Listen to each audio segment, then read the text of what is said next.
Well, good morning, everybody. It's a cold day out, 39 degrees. It's about 8 in the morning, still 39. Kind of a milky sun. It's, what is this, April 24th? Yeah, April 24th, 2022. Anyway, I'm Tim Mayberry, and me and my wife Carol, we're the owners of Mayberry Farm here, also known as Surviving Maine on a 20-acre farm. And anyway, I just got done greasing the cultivators. Put a shot or two of grease everywhere else. You know, got on these grease fittings here. Did the back. Did that one over there. Got some new grease in there. And anyway, we're going to go on out and try. And this is going to be a try to cultivate the rhubarb down back. And I don't have a clue if I can do it or not. So we're going to put you on the axle here because that seems like a good place to put you. You'll be able to see out of the gang that I'm going to be cultivating with this gang here. And anyway, it's set up a little wrong for me. Usually I work off the right side because I'm right-handed. But anyway, this one here happens to be the one that's set up.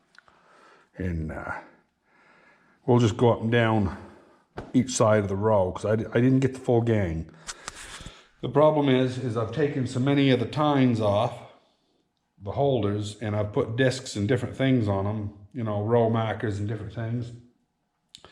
So now my tines are hung up on the wall behind the trailer, which I don't want to bother getting out. So we'll just go back and forth the row and, you know, get the right side and then get the left side. So that's how it's going to be today.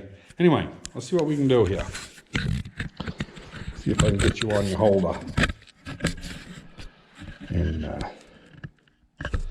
yeah, who knows? I don't know what you're looking at, but let's see here.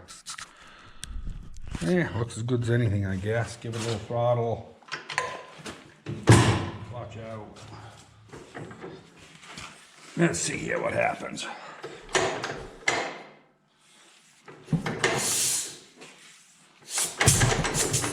Almost went. Guess it's gonna need a little choke.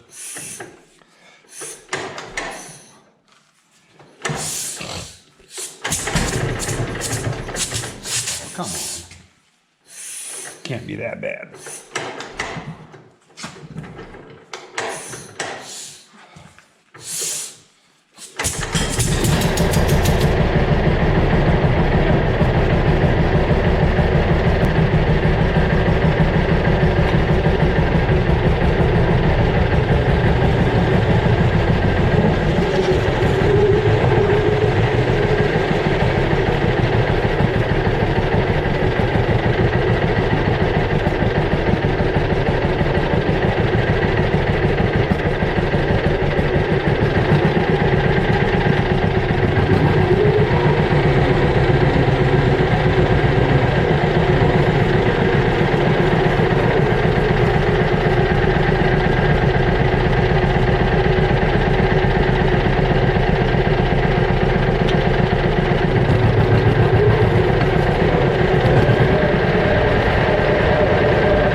didn't go quite as planned. It's a little wet. I knew it was going to be, but for the most part, I think we did more good than bad. Yeah, a lot of these didn't. Oh, there's one there, covered it up. One thing about rhubarb, you can stave it all up, it'll come right back. So I'll go on up to the house now. I'll get some fertilizer, and I think I'm going to come right back, fertilize it. I'm not really sure. I might just do the upper one and let this dry out for a few days. But yeah, it needs to be weeded a little bit, but she'll weed easy. So anyway, yeah, these are only a year old plants, so this is the second year on them.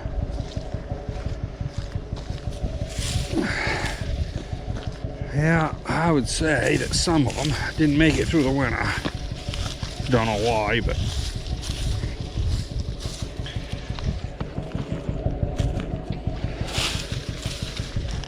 of course we planted some of these late last year, the fill-in ones, and then we had dry weather, so might have had something to do with that, but I don't know.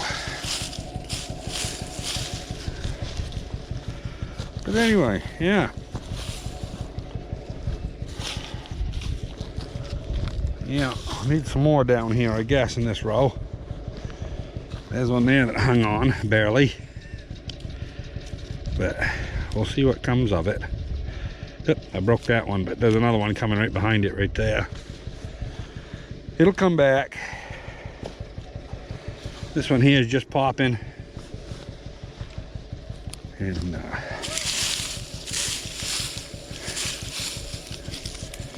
yeah, I kind of had to, we was building that building last fall and we didn't get much weeding done. So anyway, this row here is the best. There's some good plants on this one. And these are 3 years old basically. So anyway, yeah, some of these are going to be good this year. And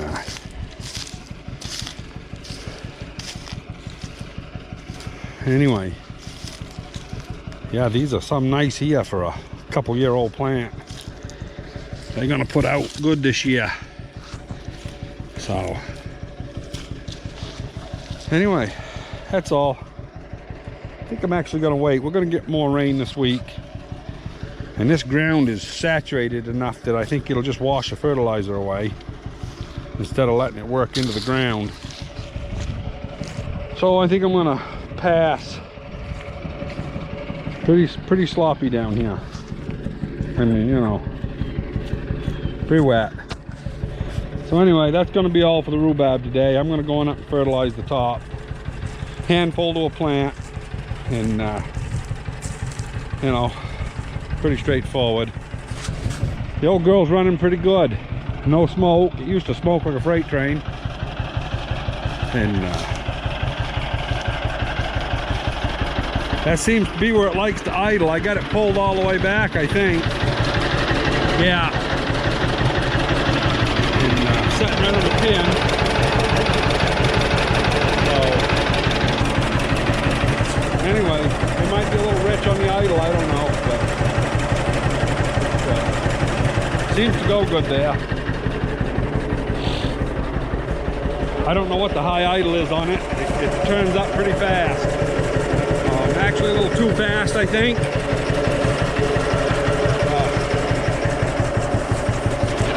Pretty happy with the build overall.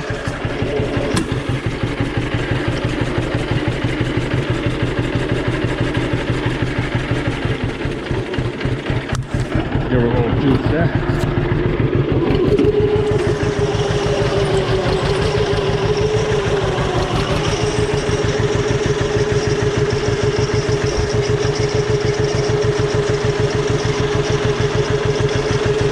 By the way, I did change out the oil pressure gauge, runs the same place the other one did. So it wasn't nothing wrong with the gauge, it's just where they read. Yeah, we're going to pack her outside right right there. So anyway, she's sitting right here. It's running good. So, runs nice and smooth anyway.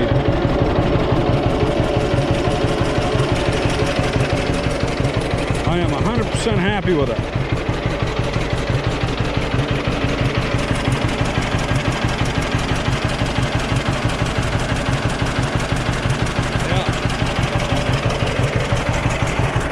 Anyway, we'll shut her off, go on to the next project.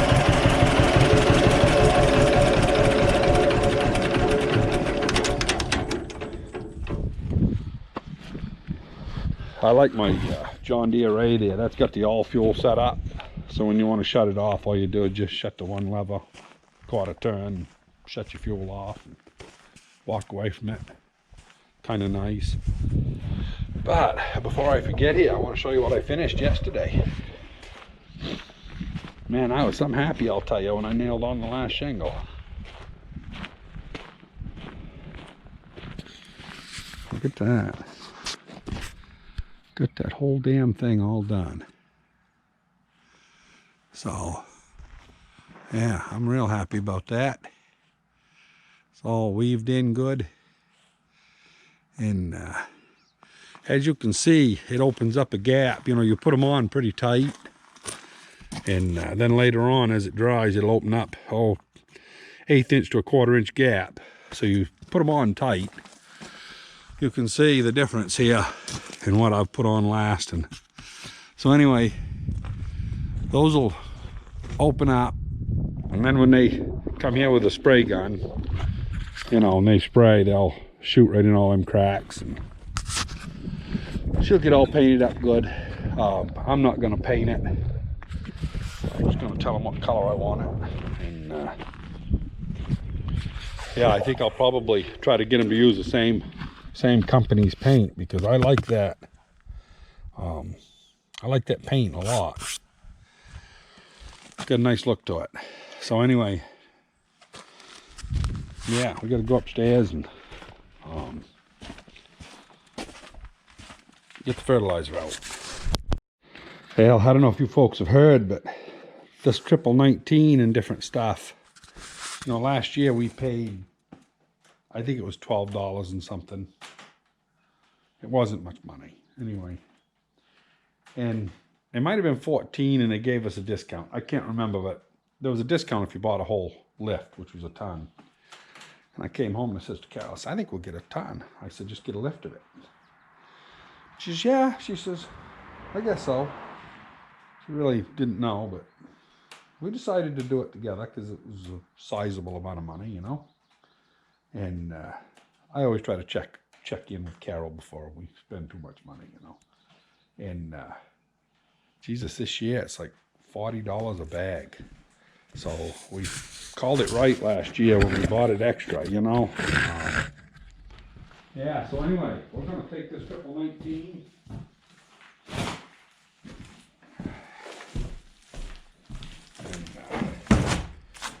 Get a container to pour it into. They're just 50-pound bags, so they don't weigh much anyway. And I don't know if our fertilizer bucket's in here or not. No. Oh, yes, it is right there. There's one of them. Yeah. You just walk along, reach in, got a good handle. Look at that, you know. How can you beat it? Recycling. So anyway, yeah, I'll bring it back in a few. Well, we're down here at the peach trees. And you know, they're coming. They're right there at that danger point where a good hard freeze could frig them up. I think they'll handle like 30 all right. But them buds are getting pretty big. And they're starting to open actually. So, yeah, they're getting to the dangerous point. We have trouble here with peaches in this part of the country. Now when they grew so fast it split. Peaches don't live that long anyway. This here is Carol's favorite one. She loves the peaches on this. I don't remember if they're red garnet or if they're the other one. But they're looking good too. You know, so those plums over there, we'll see this year if anything happens. They're getting ready to bloom.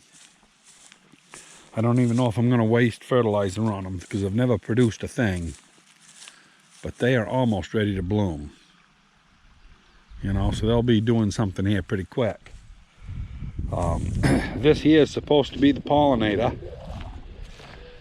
And it's never done anything yet.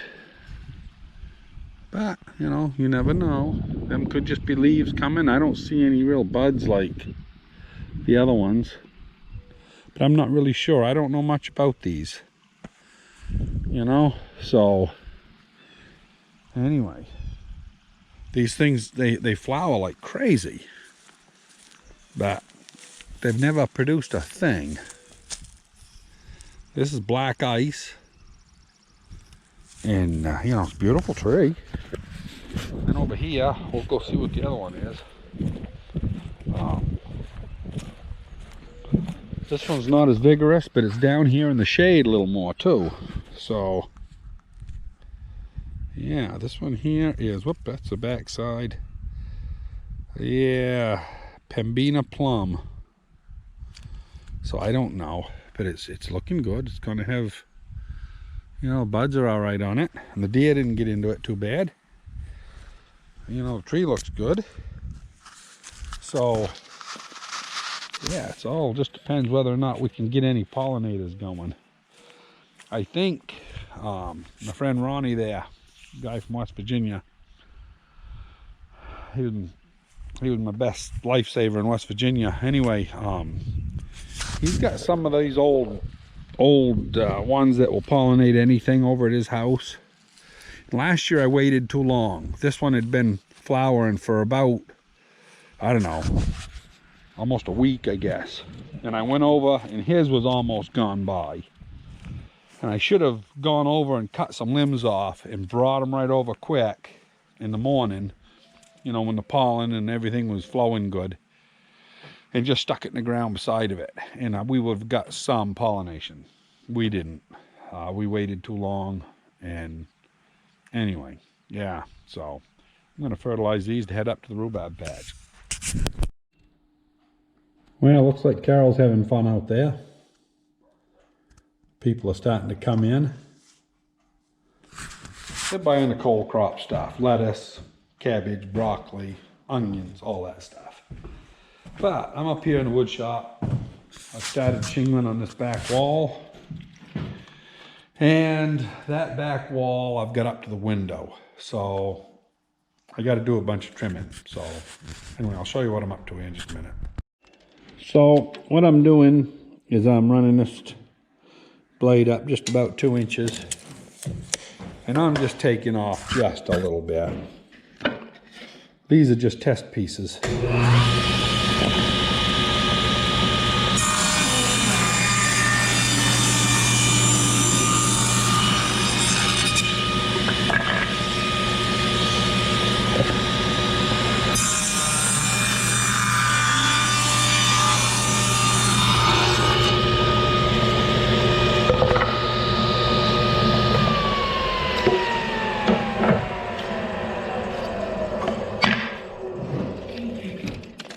And let's see, we got to be 2 inches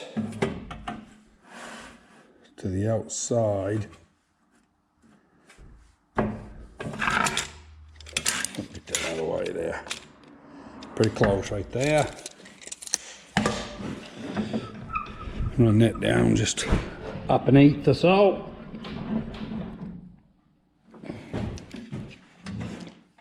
See what it does.